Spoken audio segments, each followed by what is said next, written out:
Absolutely. You know what? I'm going to do something that nobody done on your television. You know what I'm going to do on your episode? I'm going to pretend that I'm an Israeli citizen. I'm going to put myself in the place of an Israeli settler in the kibbutz.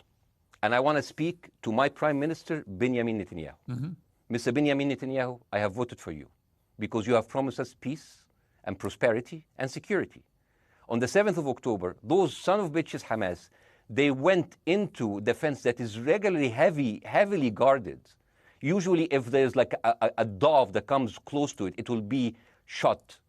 Those people went in and they went for 6 hours before IDF forces was deployed, killing our friends, our families, kidnapping our grandmothers and babies, and went in.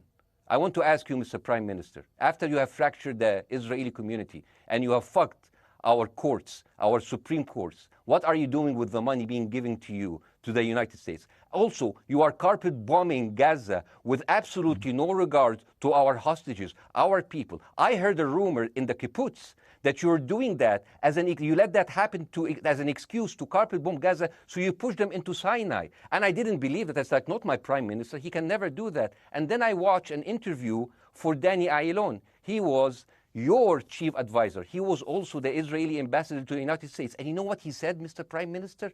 He said that the solution for those Palestinians is to go into a vast land of Sinai and live into tent cities temporarily, temporarily, wink wink, until we build Gaza again, and then we invite you back.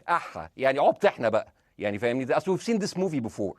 So يعني, and when I saw this, I couldn't explain to my fellows in the kibbutz, how come our Israeli government is trading human lives for another piece of land? So as an Israeli citizen, I need to hold my Israeli government accountable. And as an American citizen, I want to know all of these money that we are giving to Israel. We're giving them $4 billion every year.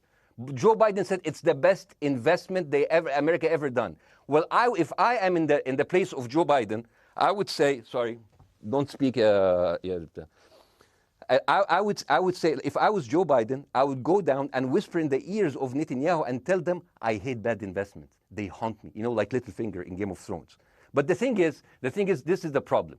Israel always victimizes itself, and I have never seen a victim putting their oppressor under siege and bombing them 24/7. Israel wants you to believe that they are the victim.